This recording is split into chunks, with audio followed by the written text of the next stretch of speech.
חצי שעה של השראה עם ערן גפן. והשבוע עם נס דיילי, וידאו בלוגר. Hi Nas, how are you? Hi there, how are you? Hi, great to see you. Thank you so much for having me here. This is officially my first ever podcast, so I hope I do a good job at it. So I think you need to imagine it like a video, but only downscale, and more intimate, something like that. Yes, yeah, Like intimacy. I think I need to be more intimate. I think Yeah. I put a wall in my videos because there's a camera staring at me. So I guess now I assume no one is listening. You know, I think you are the storyteller of the new age. Like, if I can... That's a compliment. Yeah. I'm shy, so whatever you want to say, but I'm shy. Yeah, I think it's... And I'm saying that because I want to know you better because I'm a fan, but also to learn from you how to be a better storyteller. So I heard that you did a meetup with Outbrain and you shared with the crowd a little bit about your huge success or how you did it. Right. So if you can please tell me about like you now in 1,000 videos, yeah? Yes. I just finished 1,000 videos. Every single day I made a video. Wow. Never missed a day, not even once. Wow. I'm dying just thinking about that, man. So, how many viewers you had until now? Did you do the math? Yeah, I did all the math. So give me like the... I fear that it sounds like I'm bragging, but these are just numbers.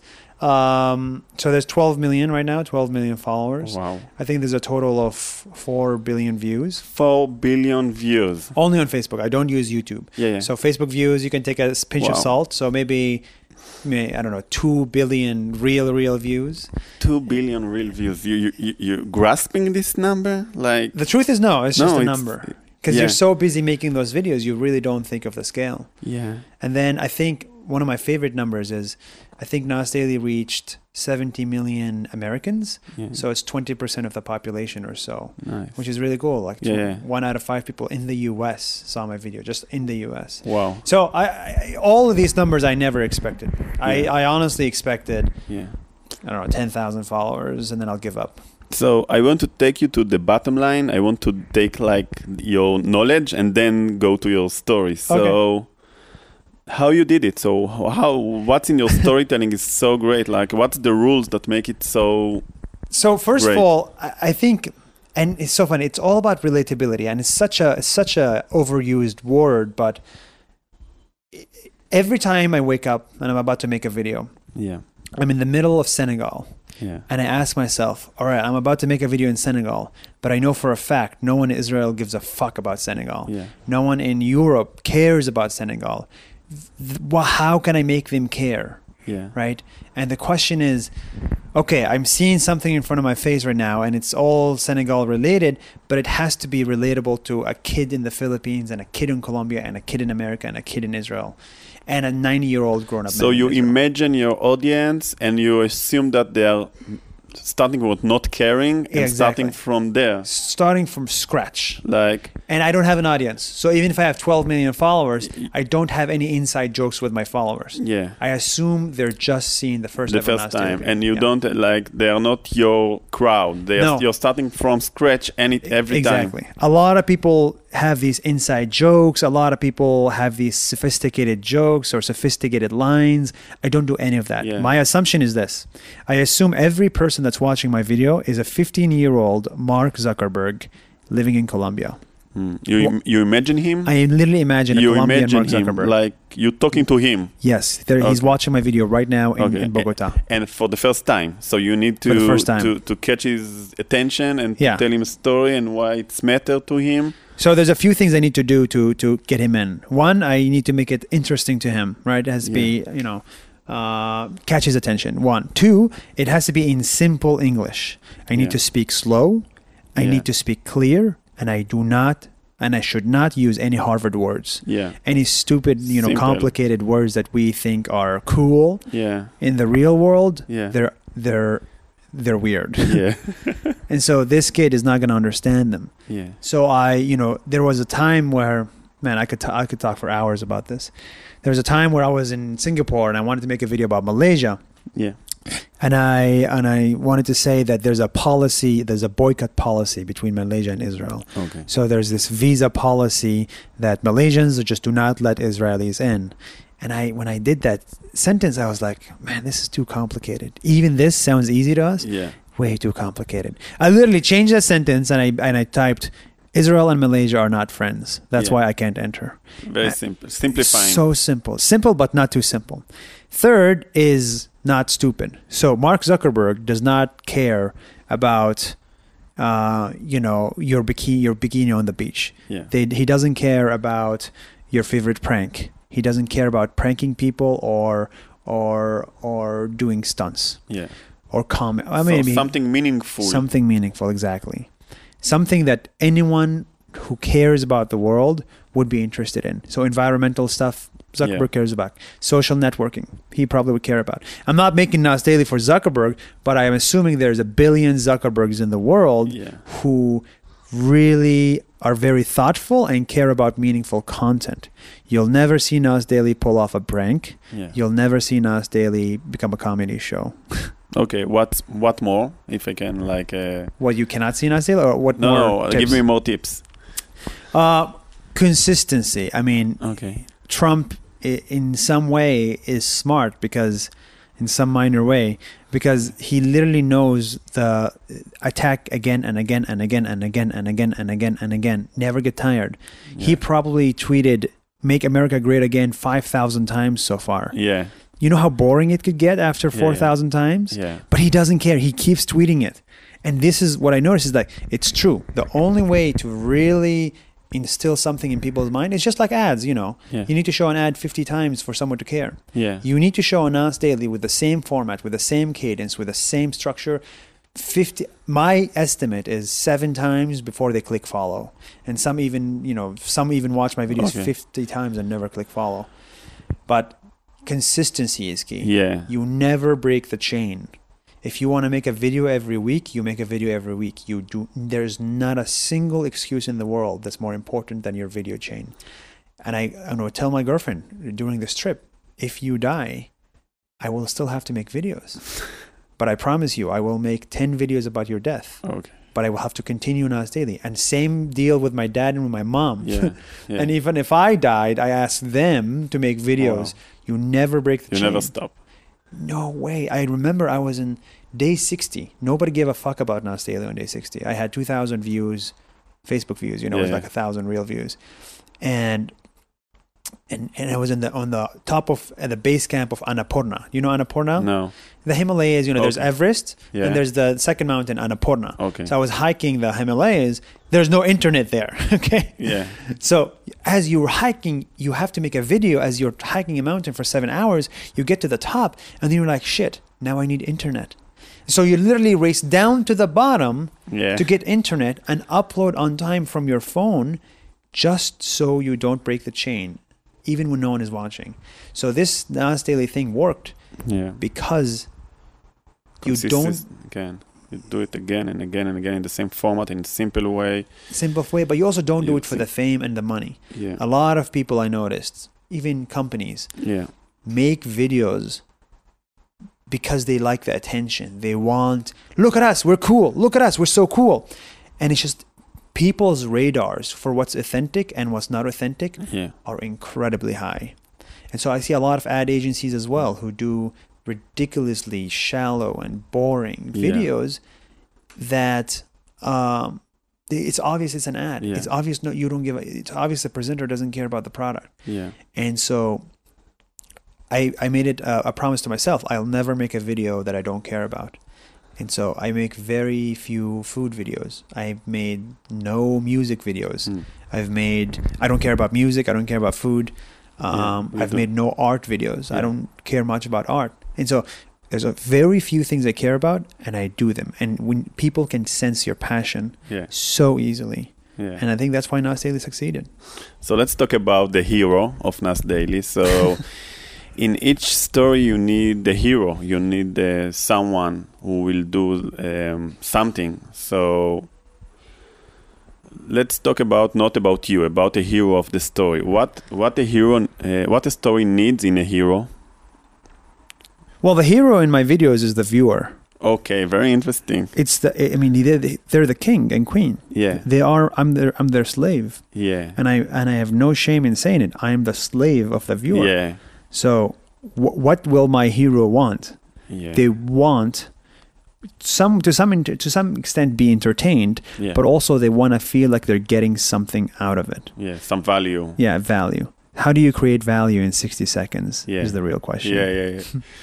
So let's talk about the other hero behind Nas Daily, which is you. So why and how you started? How and why I started? Well, אני נולדתי בעראבה, בכפר עראבי. אם אתה יש לי מבטא בעברית. אז אני גדלתי פה 19 שנים, ואחרי זה החלטתי כאילו ללכת לארצות הברית, ללמוד. Now switching to English. So I grew up in Israel, 20 years as an Arab Israeli. And to be honest, and I'm glad this is showcasing to people in Israel, but to be honest, it's harder than average for Arab Israelis to succeed in Israel. Yeah. It's not as easy. Yeah. As a Jewish guy from Tel Aviv. Of course.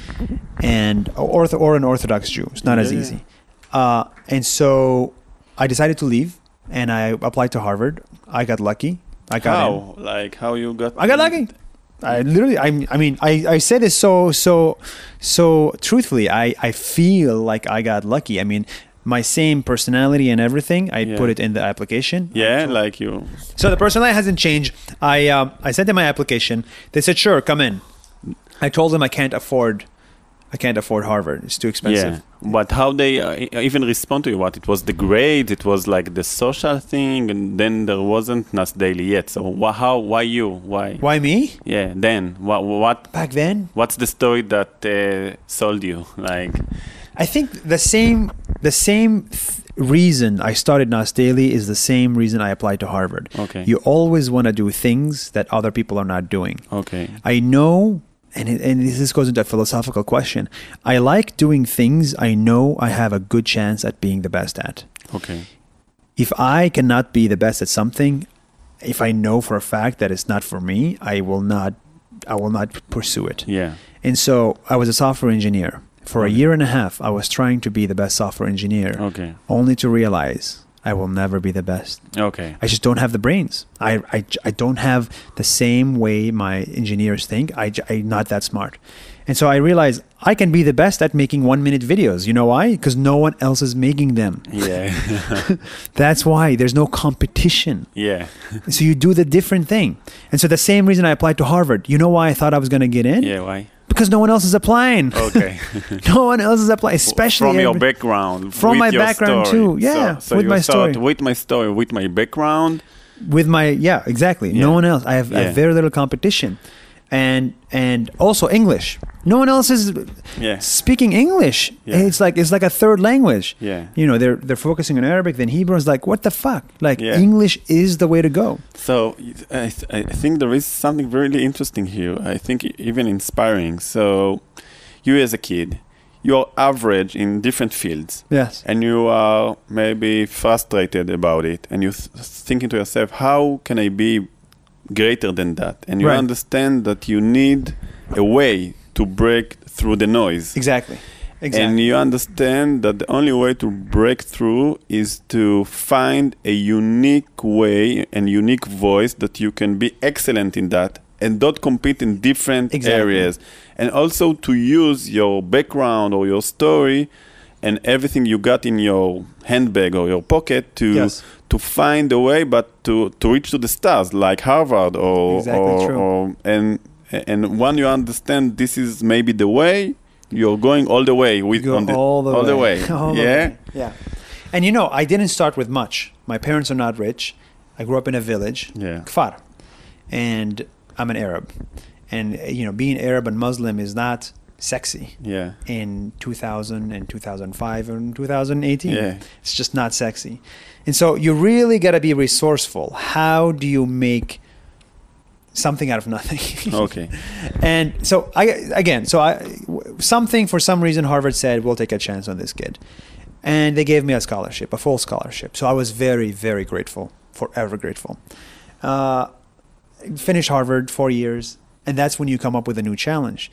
You look around you and everyone around you is smarter than you. Yeah. They are getting $200,000 a year at banks. They have 4, A's, A plus grades. And they know the system. They're good. They're good at it. Well connected. They have the culture, white Connecticut kid. My dad is a hedge fund manager. Yeah. So you see a lot of that at Harvard, and you look at yourself and say, shit, I'm just an Arab. Yeah. On full financial aid, trying to compete with a Connecticut white kid. How the hell do I win over him? Yeah. And so that's when you start thinking, right? I tried software engineering. I realized this is not my direction. Realized my direction is just I need to stay true to myself. Yeah. Because I felt like my Israeli chutzpah could go a long way in the United States and in the world. Yeah. Being the chutzpah in Israel, that don't give a fuck mentality, is amazing. I'm so proud to have gotten it from here. Yeah. Because when you do it on a global scale, the whole world listens. And so I was like, fuck this. So I quit my job.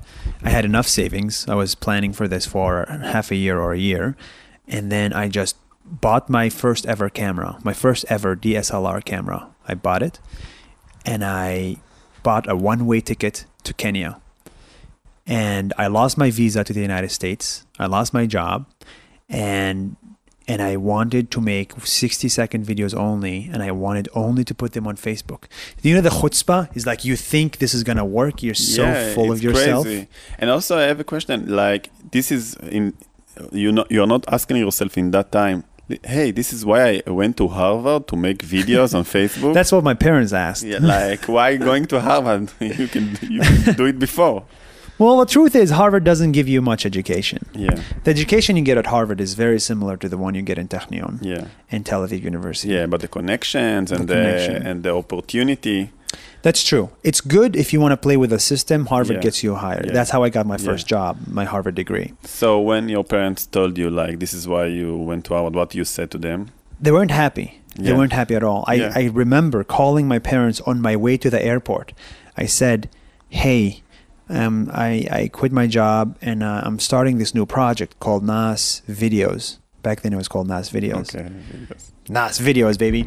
And then I'm just going to make videos every single day, and I'm going to be in Kenya for the next week or two. Yeah. They were like, what the hell are you doing? I just, but even back then I knew that something that my parents didn't know, and I don't blame them. They're, 60 years old. The world is changing, different jobs. Exactly. Yeah, everything is. Exactly. I knew back then that nobody cares if you have $1 million. Really, nobody cares. Yeah. So many people have $1 million. You probably have $1 million. You definitely have $1 million. But the thing is, nobody cares about financial capital unless you have billions. Yeah. But if you have 1 million to like 50 million, you're just another rich guy. But everybody cares about social capital. So attention. Attention is the new currency. Exactly. And I was like, if I have 1 million followers that care about my opinion is a lot more important than if I had $1 million. And so why would I spend the next 10 years saving up for $1 million when I could try to build up my social capital and lose a bit of money while I'm doing it, but I know it's going to pay off in the long run. Yeah. And it did.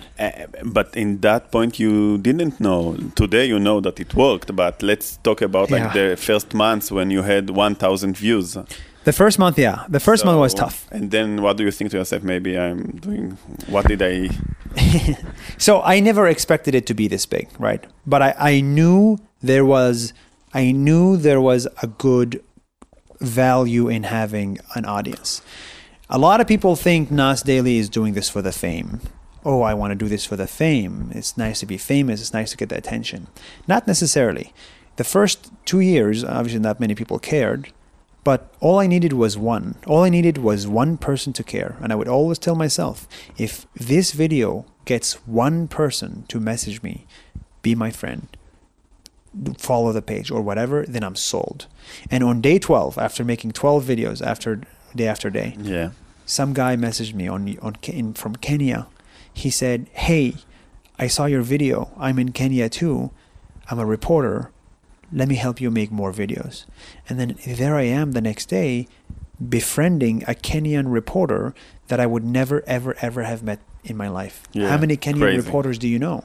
Yeah. Zero. Nobody knows Kenyan reporters. And it was a great feeling to befriend someone you wouldn't otherwise befriend. So it's very interesting because I'm pretty sure that in that point you, as you said, you imagined some kind of success and some kind of impact, not billions, but still you had like the time to do it step by step. Yeah. Yeah. It was a very patient journey. And you understand that it's going to be a hard journey. Yeah. You did like a contract with yourself. Where I'm saying, listen, I'm doing it again and again and again for how long before I'm stopping? Like, I will never stop?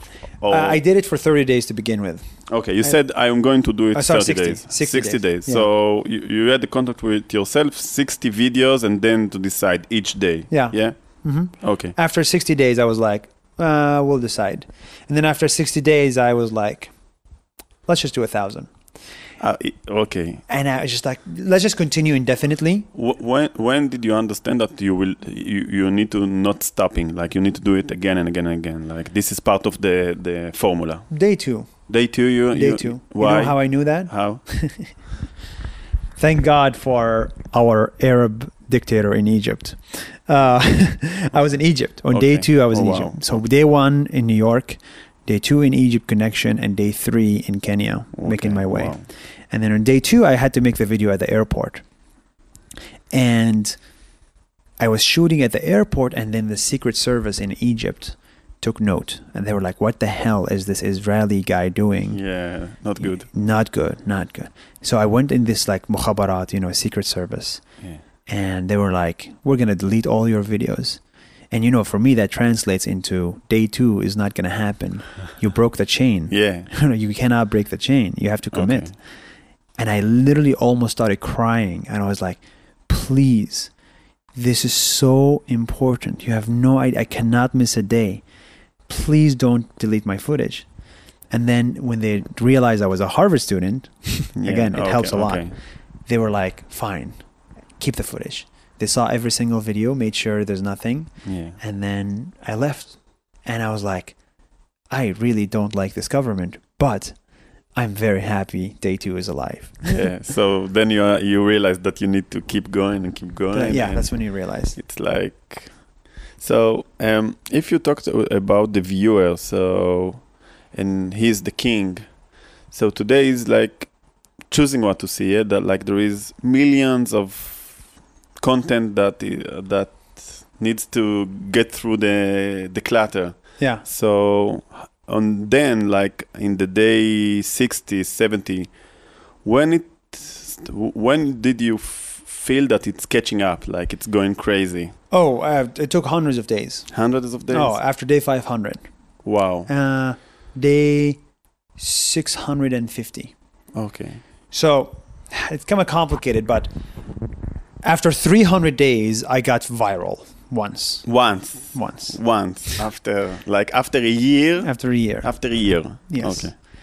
And it goes to show that I benefited from just one person. But, I didn't need the millions, but it would have been really nice to have millions of followers. So I went viral once after day 300, and then I consistently started going viral after day 600. And because Facebook changed the algorithms. Yeah. And that's when I knew there's no turning back. Day 650. Okay, so I guess it's not only like the patient, but also about your practice that got better and better and better. Yes.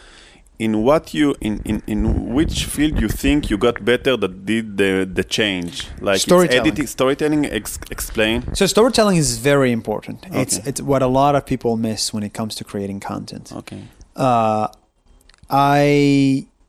My day would begin like, I'm just going to go around, whatever I see, I'm going to film. And then I just filmed this, and I filmed that, and I filmed that, and then I made a 1-minute video. Okay. That's not a story. That's a horrible story. Okay. And so soon I realized, hold on a minute, before you turn on the camera, what are you going to say? What is the first sentence? What's the second sentence? And what's the last sentence? And why it's interesting. And why is it interesting? What's the value addition? Zuckerberg in the... Right. Yeah. So before I turned on the camera, I would already be working for 5 hours. Literally for 5 hours, I'm working and I have shot nothing. I'm just trying to think, what's the video idea? Video ideas are hard to come by the way, because you can't repeat video ideas. And what's the script? How do you frame it? Can it fit in a minute or does it need to be 5 minutes? And do you really believe it? Yeah. Do you really believe what you're saying? You have to ask yourself a lot that question. And so my notes app, every single day I start a new note for 1,000 days or for 700 days. Like notes in like the iPhone. This the is iPhone notes. That's the storytelling script in the iPhone notes. This notes app reached billions of people, literally. Wow. Just notes and the text, and that's it. And I look at the sentence. Okay, this sentence needs this shot, and so I go get it. Okay. This sentence needs that shot. I go get it, and I put them all together. And that's a comprehensive story. Oh, wow. And that's why the videos do well. I became better at editing. I brought an editor with me as well, who travels with me after 700 days or so. And he helped me improve a lot. But the videos became high quality, but at the same time, the commenters, the people who comment, never cared. No one will ever comment on your lighting, on your color correction, on your subtitles. Yeah. No one gives a shit. And then all of a sudden I see so many people spending hundreds of thousands of dollars on what?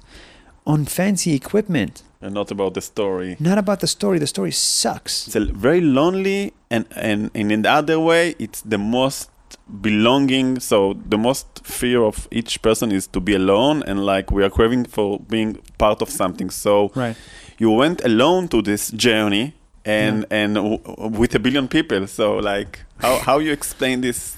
Well, the beginning days were very lonely. Very, very, very, very, very, very lonely. Yeah. I would have meetups with 100 people that come to the meetup. Meetup is basically I say, I'm going to be at this location at this time. I just arrived in the Philippines. Come say hi. So people that watch the videos come. So there's one day 100 people came. That was the beginning days. Yeah. And I went home and I was like, I'm by myself. Yeah. I'm lonely. I just had 100 people and 1,000 comments. And I still feel when I hit the 1 million views on a video for the first time in my life, it was on a video day, I don't know, 250 or something. I was in a cold South Korea hotel room. Didn't know anybody in South Korea. It was cold. I was sick, and I didn't know what the hell I was doing in my life. And I was lonely, and I looked at my phone. Oh, 1 million people watched my video. The economy is crazy, but the contrast. Soon after I fell in love. I got a girlfriend. I got a best friend who started to be part of the team. So we were 3 traveling. My loneliness disappeared after I got a girlfriend and my friend. And then the numbers. And then I would go to meetups and there is 1,000 people. I was like, oh my God, 1,000 people attended this meetup. It's insane. And that's, you start to feel like you're part of the world. You have someone with you in your room and you have someone with you outside. But then there is another challenge, because now how you stay true to yourself, to your one Mark Zuckerberg, are you not getting caught in the fame and the noise and everything around you, and taking for granted your audience and keeping like a very clean, it's very hard, That's why Facebook keeps you on your toes. So if I was doing this on YouTube, I'd be like, man, if I fart and I make a video about it, I'll get 1 million views. Because YouTube, you have guaranteed viewership kind of thing. Okay. You have very loyal audience. On Facebook, it's a little bit different. It's every day I felt like I had no followers and I had to gain their trust every single day, kind of like 51st dates. Yeah. And so every day I would wake up and I tell myself, nobody cares about me. I move countries a lot, right? It's not like I'm in the same office. Yeah. People giving me, we love you every day. No, I was king in Singapore for 1-2 weeks. And then starting in a different... And then I went to China. Imagine that, Singapore. I met the Prime Minister of Singapore. Put him in a video. It was such a big deal back then. And then the next day I took a flight to China.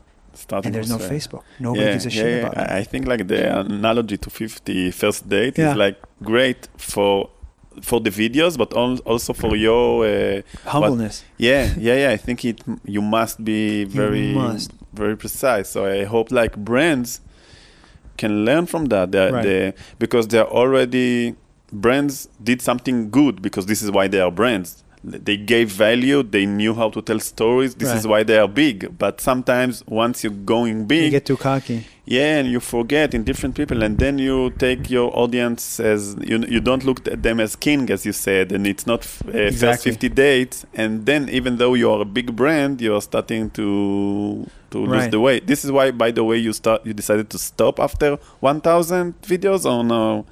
Why did I stop? Yeah. First of all, it's true about the brands. It's really important not to get too cocky. I try to make sure I never get too cocky doing this. I want to be as humble as possible because that's relatable. Yeah. Nobody likes a cocky person. So I decided to stop after 1,000 days because I knew my energy is finite. Yeah. You know, I knew I was going to run out of energy very soon, and I wanted to leave on top. Yeah. I didn't want to leave on bottom. Nobody likes someone who leaves at the you want to sell high. Yeah. And I sold high. Yeah. Literally the last 10 days were the highest numbers I've ever had in Nas Daily journey. You leave and you think of what's next. Your momentum is still there. I don't feel defeated. I look back at the 1,000 days and I think I went out big, and that's it. Yeah. So now what? So as I already understand from you, and I think I know you need to do something will be very unique because you understand that there is a tough world out there. Use what you already gained and bring also a specific value proposition to the world that no one can compete with. Yeah, that's your thing. That's true. Okay. That is true. So I don't perform well under pressure, but but yeah. So I've been thinking a lot about what's next. First of all, I hate not working. It feels like you're wasting your life away. So I'm starting a new commitment. I'm continuing making videos, but I think, and this is another theory that it needs time to prove. Yeah. I think the best way of moving on to get exposure and to get scale on the Facebook platform at least is to transition from daily to weekly. Okay. I think weekly videos will get more exposure than daily ones. Okay. Think about it this way. If Facebook sees your videos and it's like, oh, you make videos every day, it means each of these videos takes 1 day to make. But what if someone makes videos every week? Okay. It means each of those videos take 1 week to make. So those videos are much more valuable. So much more effort was put into them. Yeah. I should probably give it more reach than the guy who's doing daily videos. You think like this is how the machine? Will be, I think it's also about the money and how many impressions they can bring. No, I don't. No? You just funny say I'm like such a Facebook fan. I think they put the users first and then the money second. Okay. And in many cases I noticed that. And do you think like the algorithm is not like 50 first date? The algorithm knows how many you and what's your schedule and 100%. Yeah, like if I will post 5 times a day or 1 time a day, the algorithm will take it. 100%. Okay. There are pages that post every 20 minutes. Okay. Do you think they get the same reach as the guy who posts once a day? Okay. I get around 80% reach. Okay, so once a week, what else? Oh, well, yeah. Once a week, I'm making Nas Weekly. Okay. So it's going to become weekly videos. Okay. It's going to be longer, deeper, more meaningful videos, 3 minutes or so. The 1 minute, unfortunately, has to die. And you need to know when you have to kill stuff. Okay. So we're killing the 1 minute. That's on the creative side. That's what's going to satisfy me emotionally. On the business side, I think there's an opportunity to really reinvent sort of the ad space and the content creation space. I think from this journey, I learned a thing or two about how to make videos. Yeah. And ads are videos. They're not pictures. They don't sell as much anymore. And they're not text. And so I think there's like $100 million opportunity to create one of the best Facebook ad agencies in the world that is so in tune with only Facebook, not YouTube, not TV, not radio, none of that crap. Just Facebook ads that perform, 20% better than the average. Okay. And 20% increase for $1 million sales company is a lot of money. And so on the business side, I want to try to pursue that.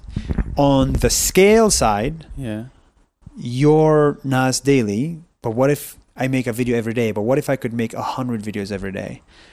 So the idea is now I'm trying to find 100 people just like Nas Daily. Okay.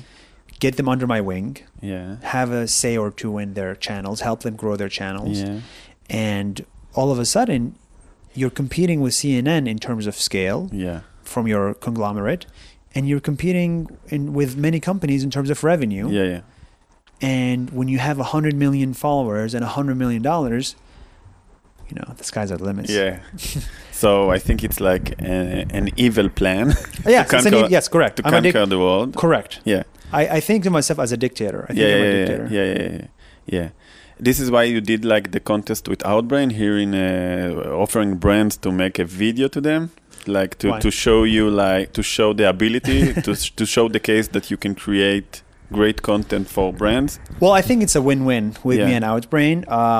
So for Outbrain needs to show that they care about meaningful content. Yeah. So Outbrain also is probably sick of videos that don't perform well. Like they're showing it to people and they're just not clicking on them because they're boring ads. Of course. So it's in their interest to have better content as ads, and in my interest to position Nas Daily as the place to go to for videos with meaning and performance. I have like the biggest and hardest question to ask you now, and with that we will like finish. Okay. So listen, you went to a journey.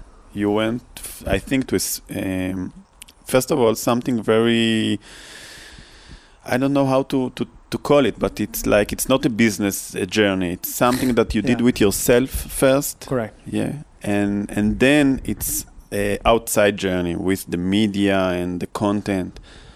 What is the biggest thing that you learned from this journey until now about yourself, about life? Ooh.